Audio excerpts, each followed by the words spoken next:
아멘. 오늘 본문은 이렇게 시작합니다. 여러분 본문 이제 37절 보시면요. 37절 같이 읽습니다. 시작. 이렇게 많은 표적을 그들 앞에서 행하셨으나 그를 믿지 아니하니. 아멘. 우리가 지금까지 계속 살펴보았습니다만 지금까지 예수님께서는 많은 표적을 행하셨습니다. 여러분 요한복음에는요. 예수님께서 행하신 대표적인 표적 7가지를 우리에게 보여주고 있는데 한번 다 우리가 한번 쭉 이제 살펴본 내용입니다만 한번 다시 한번 정리를 해보면 요한복음 2장에는 물로 포도주를 만든 표적이 나타나고요. 그리고 요한복음 4장에는 왕의 신하의 아들을 고친 표적이 나타나고요. 그리고 요한복음 5장에는 38년 된 병자를 고치신 표적이 나타나고요. 그리고 요한복음 6장에는 오병이어로 5천 명을 먹인 표적이 나타나고 그리고 요한복음 6장에는 갈릴리 바다 위를 걸으신 표적이 나타나고요. 그리고 요한복음 9장에는 날 때부터 맹인된 자를 고친 표적이 나타나고 그리고 요한복음 11장 가장 최근에 살펴본 표적입니다만 죽은 나사로를 살린 표적이 나오고 있습니다. 대표적으로 예수님께서 행하신 7가지 표적을 우리에게 보여주고 있습니다. 자, 그런데 이제 계속 말씀을 드립니다만 여기에서 사도 요한은 이것을 단순히 기적이라고 하지 않고 뭐라고 한다 그랬죠? 표적이라고 한 것에 우리가 주의를 해야 되는 것입니다. 단순히 기적이 아니라 표적이다. 그동안에 예수님께서 행하셨던 많은 기적들은 여러분 단순한 기적이 아니라 표적이었다라고 그렇게 요한복음의 저자 사도 요한은 그렇게 말씀하고 있습니다. 다시 말하면 예수님이 어떤 분이신지를 알게 해서 예수님을 믿도록 하기 위한 것이 바로 이 그 표적이라고 하는 것을 이미 말씀을 드렸습니다. 다시 말씀을 드리면 예수님께서 하나님의 아들이시고 그리스도이심을 믿고 그래서 그 이름을 힘입어서 생명을 얻도록 하기 위해서 예수님께서 보여주신 것이 바로 그 표적이라고 하는 것입니다. 자, 그럼에도 불구하고 이와 같은 놀라운 표적들을 보고도 유대인들이 예수님을 믿었다, 믿지 않았다? 믿지 않았다는 것입니다.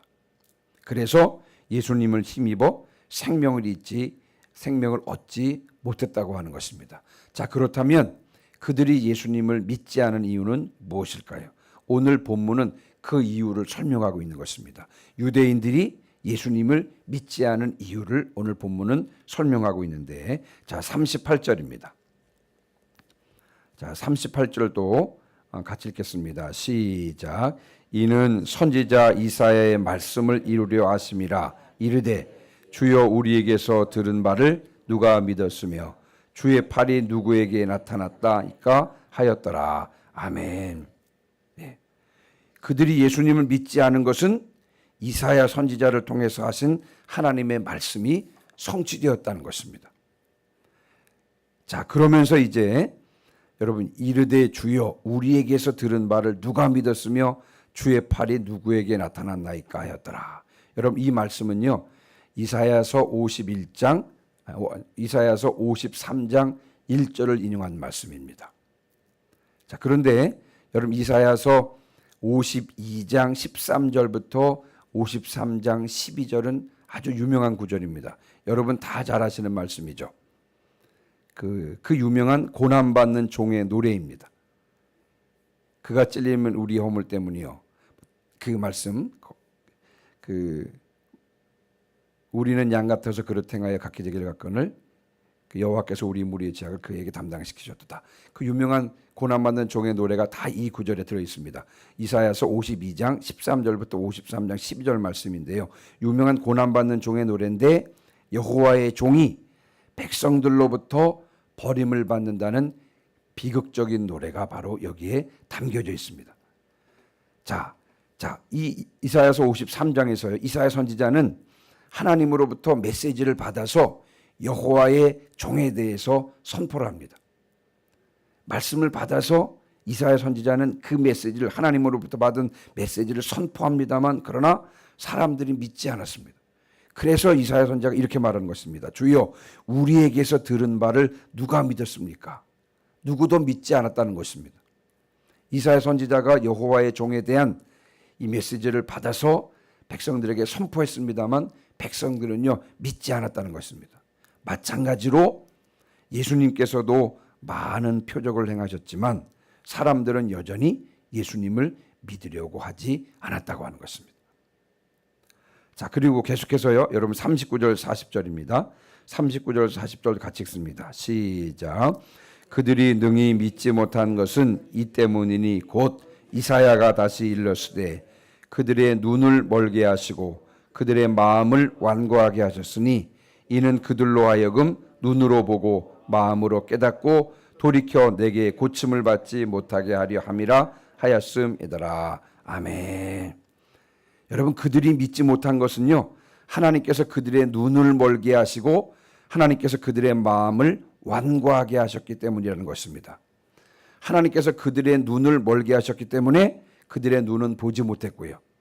하나님께서 그들의 마음을 완고하게 하셨기 때문에 그들의 마음은 깨닫지 못했다는 것입니다. 그래서 하나님께로 돌이키지 못했고 그래서 고침을 받지 못했다라고 이사야 선지자는 말씀하고 있습니다. 그런데 여러분, 이 말은요 충분히 오해의 소지가 있습니다. 자, 그러면 하나님께서 그들의 눈을 멀게 하시고 그들의 마음을 완고하게 하셨기 때문에 그들이 믿지 못했다 그러면 여러분, 그들이 믿지 못한 것은 누구 때문입니까? 그들이 믿지 못한 것은 누구 책임이에요? 여러분, 하나님 책임입니까? 왜요? 하나님께서 그들의 눈을 멀게 하시고 그들의 마음을 완악하게 하셨기 때문에 그들이 하나님께로 돌이키지 못했고 고침받지 못했다. 그들이 믿지 못했다. 자, 그럼 여러분, 이 말의 의미는 그들의 책임이, 그들이 믿지 못하는 책임이 하나님께 있다는 말씀입니까? 여러분, 그렇지 않습니다. 하나님께서요 의로운 사람들의 눈을 갑자기 멀게 하시고 착한 사람들의 마음을 갑자기 완고하게 하시는 분이십니까?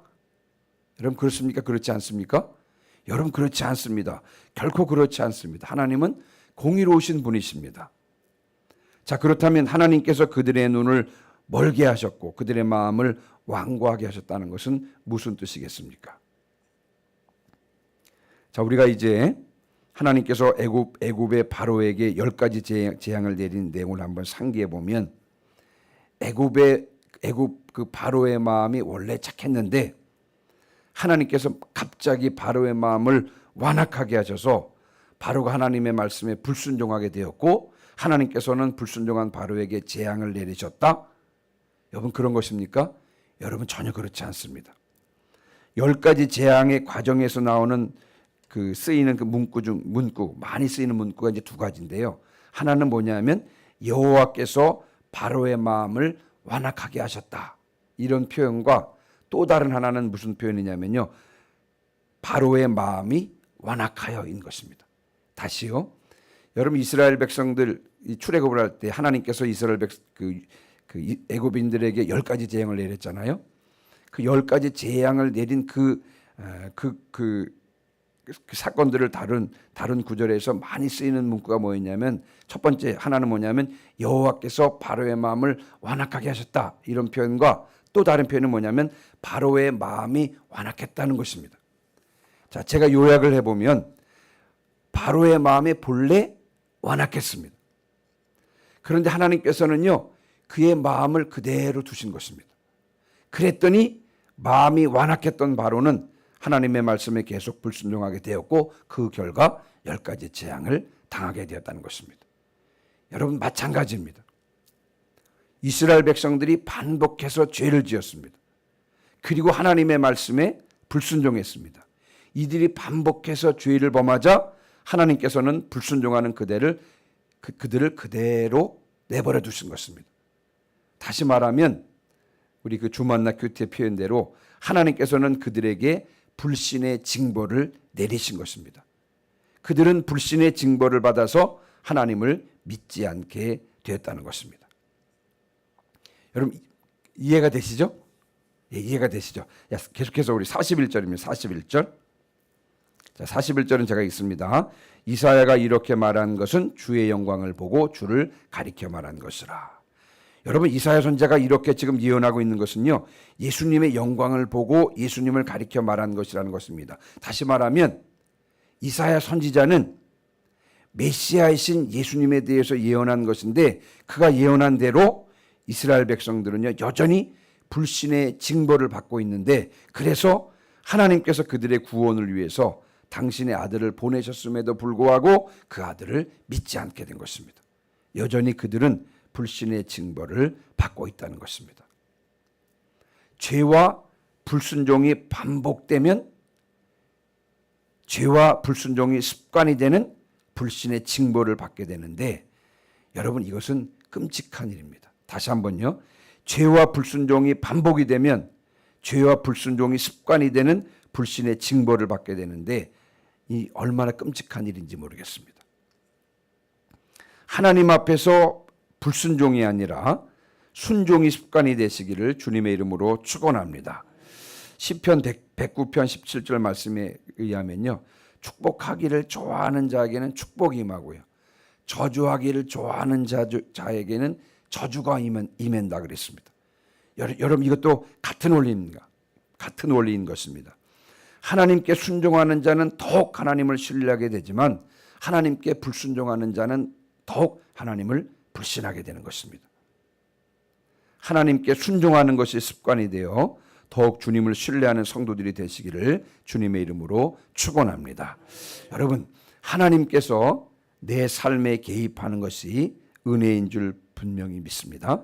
하나님께서 기쁨이나 감사함뿐만 아니라 혹은 눈물을 흘리게 하든지 회초리를 들든지 해서 내 삶을 다스려 주는 것이 은혜인 줄 분명히 믿습니다.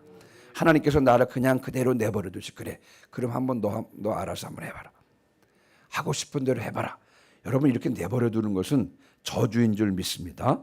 하나님께서 내 삶에 개입해 주셔서 심지어는 회초리를 들어서 나를 회초리를 때린다 할지라도 여러분 하나님께서 내 삶에 개입해 주시는 것이 은혜인 줄 분명히 믿습니다. 그래서 주님께서 말씀하시면 우리가 아멘으로 순종해야 되는 것이고 주님께서 책망하셔도 그 책망을 기쁨으로 받아들여야 되는 것이고요. 주님께서 회초리를 드신다면 감사함으로 맞으시기를 주님의 이름으로 축원합니다. 하나님께서 개입하시는 것이 은혜인 줄 믿습니다. 그러나 하나님께서 그 상실한 마음대로 내버려 두는 것이 저주인 줄 믿습니다. 하나님께서 늘 저와 여러분의 삶에 개입하신 은혜를 경험하시기를 주님의 이름으로 축원합니다. 자, 그다음에 이제 42절 43절인데요. 자, 42절은 제가 읽고 43절은 여러분 한번 읽으시기 바랍니다.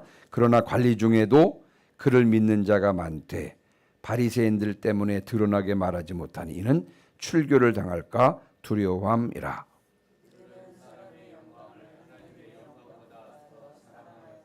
아멘. 자, 관리 중에도 예수님을 믿는 자가 많았다 그랬습니다. 자, 여기서 관리란 산헤드린 회원을 말하는 것인데요.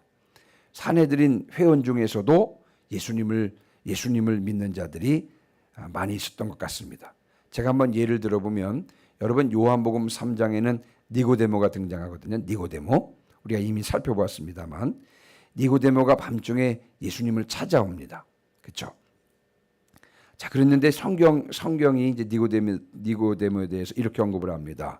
니고데모에 대해서 소개를 하면서 3장 1절에는 바리새인이다. 또 3장 1절에는 유대인의 지도자다. 그리고 3장 10절에는 이스라엘의 선생이다라고 표현하고 있습니다. 그런 것으로 보아서 이 니고데모는 산헤드린 회원이었습니다. 자, 그가 예수님께 이렇게 말씀을 드립니다. 랍비여, 우리가 당신은 하나님께로부터 오신 선생인 줄 아나이다.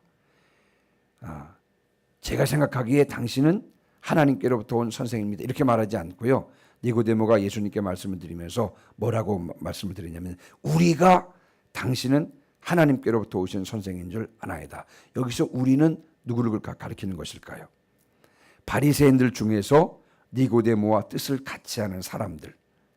다시 말하면 산헤드린 회원들 중에서 니고데모와 뜻을 같이 해서 예수님께서 하나님으로부터 온 분이라고 하는 사실을 믿었던 사람들이 있었다는 것입니다. 자, 산헤드린 회원들 중에서도 예수님을 믿는 자들이 많았다고 본문은 증언하고 있습니다만 그러나 여러분 그들은 이 사실을 드러나게 말하지 못했다라고 그렇게 기록하고 있습니다. 왜냐하면 이미 알고 있는 대로요. 유대인들은 이미 예수님을 그리스도라고 시인하는 자를 출교하기로 결의했기 때문에 그렇습니다. 그러니까 여러분, 그들은 출교당할까 두려워서 예수님을 믿는다는 사실을 드러내놓고 말하지 못하고 있는 것입니다. 그런데 여러분, 이와 같은 상황은 현실적으로 충분히 이해가 됩니다. 당시 출교당한다고 하는 것은요, 그냥 죽음을 상징한, 죽음을 의미한다라고 봐도 무방합니다. 왜냐하면 이 출교한다고 하는 것은 이 가족과 자신이 속한 공동체로부터 쫓겨나는 것인데, 지난번 목사님 말씀하셨듯이요, 구걸하는 것조차도 할 수 없는 가장 비참한 상황으로 떨어지는 것을 말하는 것입니다. 여러분, 이슬람권도 마찬가지인데요. 이슬람 선교가 어려운 이유가 여기에 있습니다. 아주 억지로 해서 그 무슬림 한 사람을 개종을 시키잖아요. 그리고 10년, 20년을 들여서 그 사람을 주님의 그리스도의 제자로 다 키웠다고 생각했는데도 어느 순간 그냥 원래 공동체로 돌아가는 것입니다. 왜요? 왜 그렇습니까? 왜 그러냐면 그 공동체를 떠난다고 하는 것은 곧 그 사람 입장에서는요, 죽음을 상징하는 것입니다. 그래서 언제나 예수님을 믿기 위해서 공동체를 떠났지만 언제나 공동체로 돌아갈 준비가 되어 있는 사람들이 그들인 것입니다. 그래서 어떤 기회가 주어지면 즉각적으로 10년이 지나고 20년이 지났어도 그냥 곧바로 그 공동체 안으로 들어가 버리는 것입니다. 그러면요, 10년, 20년 동안 그냥 정성을 쏟았던 선교사들의 수고가 완전히 헛수고가 되는 것입니다. 완전히 허탈하게 되는 그런 상황인 것입니다. 이스라엘 유대교도 마찬가지였을 거라 생각이 듭니다. 자, 그런데 여러분, 그들은 출교당할까 두려워서 예수님을 믿는다고 드러내서 말하지 못한다고 말을 하면서도 사도 요한은 한마디를 덧붙입니다. 그들이 예수님을 시인하지 못하는 이 근본적인 이유를 설명하고 있는데 그것이 바로 43절입니다. 43절을 제가 한번 더 읽겠습니다. 그들은 사람의 영광을 하나님의 영광보다 더 사랑하였더라. 그렇게 사도 요한은 근본적인 이유를 설명하고 있습니다. 여러분, 그들이 출교를 두려워서 예수님을 믿는다 시인하지 못한 부분도 있습니다만 더 근본적인 이유는 무엇이라고요? 하나님의 영광보다도 사람의 영광을 더 사랑했기 때문이라 라고 그렇게 사도 요한은 말씀하고 있는 것입니다. 다시 말하면 그들은 이 세상이나 그 가운데 있는 것들을 더 사랑했던 것입니다. 갈라디아서 1장 10절의 말씀대로요, 그들은요, 사람의 기쁨이 아니라 하나님의 기쁨이 아니라 사람의 기쁨을 구하고 있었던 것입니다. 예수님께서는 예수님을 따르는 제자들의 첫 번째 자격으로 말씀하신 것이 뭐냐면 자기를 부인하고 자기 십자가를 지고 나를 따를 것이라고 말씀했습니다. 그래서 예수님의 제자가 되는 첫 번째 자격으로 자기를 부인하는 것을 말씀하고 있는데, 여러분, 이들은 산헤드린 회원들 중에서 예수님을 믿었던 이들은요, 바로 이 자기 부인이라고 하는 이 사실을 아직도 갖추지 못하고 있었던 것입니다. 그래서 하나님의 영광보다도 사람의 영광을 더 사랑했고요.